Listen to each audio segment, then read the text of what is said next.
Welcome back to my channel, you guys. If you guys are new here and you don't know who I am, my name is Patrice Carothers, and here we are talking about my pregnancy update.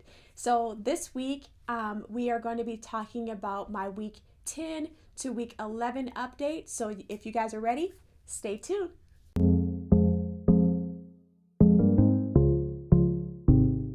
All right, so let's get right into it. Have my handy dandy phone. As you guys know, once again, very forgetful.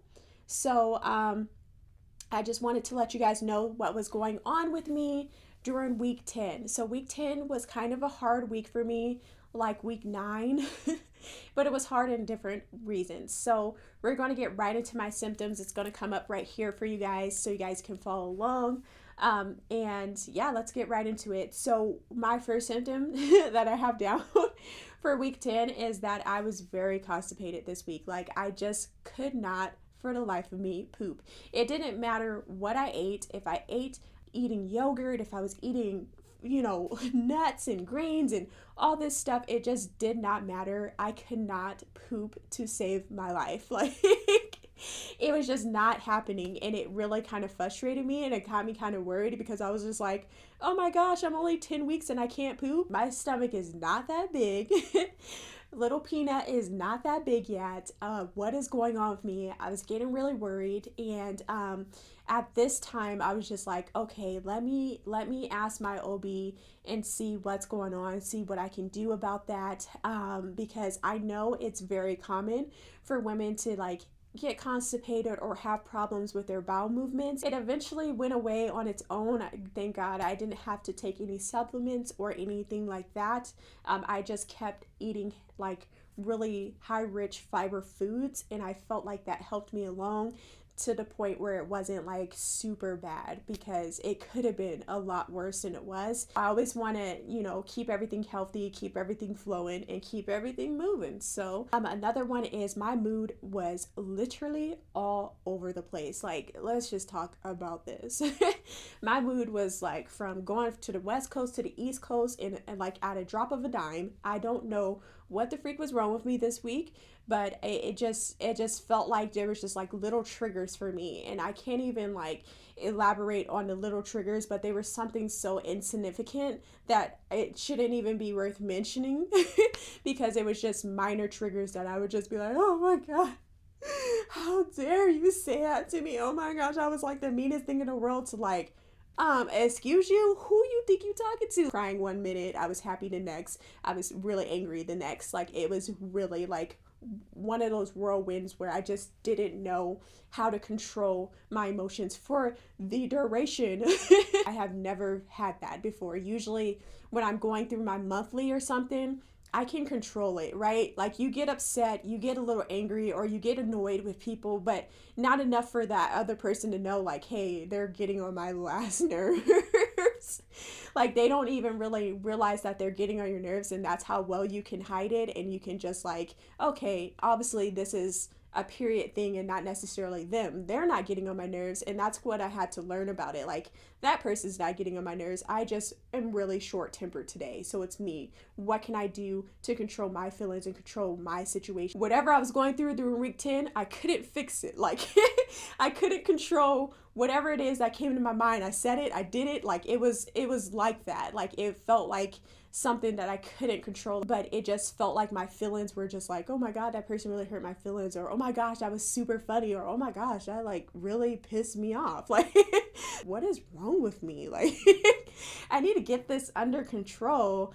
So I wasn't really lashing out at people. I don't think anybody really noticed unless they were my husband, honestly, or my sister. Those are the people that I'm talking to all the time, that know me in and out, and that knows when I'm going through something without me even having to say it. For me, it was very hard keeping that under wraps, just not crying and lashing out and doing other stuff. It wasn't a week for meetings. That's all I have to say.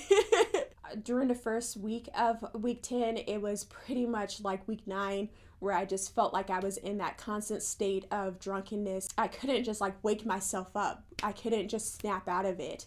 It just felt like I was in this trance, and oh my gosh, I don't wish that on anybody. Going through that state of like tiredness with nausea is the worst possible mixture that I can ever wish upon anybody, because it just was not fun, and just trying to go through the motions of not throwing up and also being so exhausted to the point where you can't even like snap yourself out of it, and the second you snap yourself out of it you're right back in it, like just dozing off. So it was just really not fun. But towards the end of week 10, it kind of died down a little bit, and I was able to, at least, knock myself out of it. Like if I felt myself getting really tired at work or something, or if I'm reading an email, or if I'm reading something long, I wasn't like dozing off to sleep. I could actually like, okay, let's get this going. Like I can actually physically wake myself up. The beginning of the week, I was still a zombie and nothing was helping. The cold air didn't help. Me walking around didn't help. The only thing that honestly helped was eating. That's the only thing that woke me up. Is like, ooh, snacks. I can get with snacks or a meal. Like that can perk me right up. I haven't mentioned it already. Nausea was still very here and strong. I put that down on my phone. It's still strong as ever. Laugh out loud. Like it's just, my nausea has not gone away. I don't know what's with it. It's just here to stay. It just feels like it's always going to be here and be a piece of me. So during week 10, I learned to live with it instead of getting so upset with it. And just going through the motions of being able to at least do a little bit more around the house, or at least push myself a little bit further, just made me feel better about myself. And when it made me feel better about myself, then I would obviously do more. So that was very helpful. My husband was very helpful during this time as well too, helping move his chores, or just helping me stay motivated. Like, hey, let's do the dishes together, or hey, let's do this together. So that was a big help. But I was still very much nauseated, still very much wanted to sit in the corner of my couch and not move. Like that was definitely me. So that is it to report for week 10. It was just as miserable as week 9, dealing with mood swings, nausea, and tired. I was telling my body, like, what do you want me to do besides sit in this corner? And literally maybe cry or scream or yell. Like what am I doing? Like it was just so weird. Week 10 was it was shitty. It was just a shitty week, and I don't miss it. All right, you guys, moving right along to week 11. I did have some of the same symptoms, so we're going to get right started with the symptoms. They're going to pop up right there for you guys. I still had some nausea, unfortunately. It just seems like this beast was not going away. I did mention here on my notes and stuff that it was not as strong as week 10, and it was definitely tapering down. So I felt like I was getting a little bit more of my energy back the later in the week it went. So that's great. And it's good not to feel like you're about to throw up every 2 seconds. So that was nice. And this week, my mood, I wasn't super emotional or super, going one way. I was pretty normal this week, which is very grateful. I'm very grateful for that, because week 10 was no joke, and I was like, what is happening? Like, why can't I get my mood together? What is going on? So I'm glad that week 11 my mood started to clear up, and everything started to go back to normal for me. And I'm glad my mood was just normal. And then also with that, my boobs still did hurt a little bit. It wasn't anything crazy. I felt like it was, just a normal breast tenderness that you have with pregnancy. I didn't really notice anything else. So everything was pretty on the up and up, like it just felt like everything was getting back to normal, especially after going through week 10. It just felt like I was starting to be myself again, and I was starting to, at least be my miserable self again. I can't even say be myself again, but I was starting to be my miserable self again. And what I mean by that is everything kind of went back to normal. Like my morning sickness was here, but it was moderate to normal, and I was tired, but it was like moderate to normal. Like that was my new norm. So it was just me not being so moody and not having any other weird kind of symptoms with that made it very great. Oh, and before I forget, I also had my feet hurt. So I did put that down as like a little bonus thing. I didn't know if it was actually like a pregnancy symptom or anything like that, but I did put that down as one of my symptoms because my feet were absolutely sore. Let me just give you guys a little backstory. I do not do anything, okay? I do nothing for my feet to be sore. So it was so weird to me. And I think it's because, like, at this time, I'm starting to gain a little bit more weight. You guys know I'm a small person, I'm still pretty small. So for me, I started to gain a little bit more weight. And I'm thinking, like, maybe the extra weight, my feet just need to catch up with it. But I wasn't walking around that much. I wasn't doing any physical activities. I wasn't wearing any different shoes, like anything out of the norm to get my feet to hurt. And they were hurting so bad. Like by the end of the day, I was just like, oh my gosh, like I didn't even want to walk to my kitchen to get my water. Like it just hurt. Even in the shower, it hurt. When I was laying back down in the bed, my feet were throbbing. And I was just like, what the freak is wrong with this? And thank God they weren't swollen or anything. Like my feet and my ankles and stuff like that, I wasn't swollen, because when I told my OB, he was like, well, are they swollen? And I was like, no. And he's like, well, they should be good. Like, it's just, your body's changing, your body's going through different things. So it wasn't anything out of the ordinary. It was just something to mention. Like, I just didn't, that was like a weird kind of pregnancy symptom to me. Those were the only symptoms that I had for week 11. So here's my baby bump for week 10. I felt like I actually popped this week. You guys see my baby bump? Oh my gosh, like I'm so here for the bump though. The bump is definitely making me happy, so I'm going to give you guys my 10-week update as well too. All right, you guys, here's my 10-week baby bump.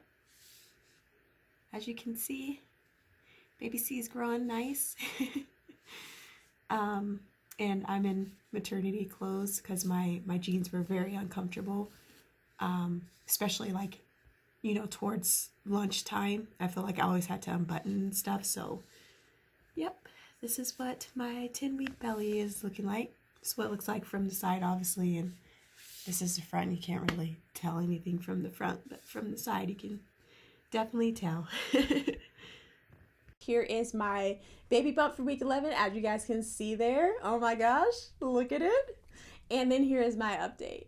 All right, you guys, here is my 11 weeks update of my belly. As you can see, baby C is getting so big in there. I feel like my stomach just feels so huge right now, but it's not that big, but it just feels really big if you never had a belly before. So that is my 11-week update, baby C. Thank you guys so much for watching this video. Let me know what you guys' symptoms were from 10 to 11 weeks. If you guys are currently going through it, what's your status? Did you guys have kids already? What's going on with you? So I want to know down in the comments. Let's talk about it, because your story can definitely help somebody else, and I am here for it, which is why I wanted to share this with you guys as well too. My stories and what I'm going through, and hopefully pregnancies down the road, I can compare the two and it can be an even better story over and over again, right? Like, just like, oh my gosh, I had no morning sickness this time. I can't remember when I went through morning sickness and this, that, and the third. So let me know if you guys had multiple pregnancies and were they all different? Did you guys have different kind of symptoms during your pregnancies and things like that? I would love to know you guys' stories in the comments below. And as always, if you guys enjoyed this video, please give this a thumbs up. It would definitely help my channel and help my platform grow. And if you guys haven't subscribed to my channel, listen, we need to talk about it, because I don't understand. Like, you guys have been here for some weeks now. Like, it is free. Just subscribe. Like, I'm a cool person. I'm gonna tell you guys the truth, okay? Or at least the truth when it comes to me, my truth. So you should just hit that subscribe button, because you can come back here every week and see me and see videos, and we can have girl talk in the comments below. And I would definitely love to hear you guys' stories and things of that nature. Make sure you guys turn your post notification bell on so you guys don't miss another upload from me. And as always, thank you guys so much for stopping by and watching this video. I will catch you in the next one. Bye.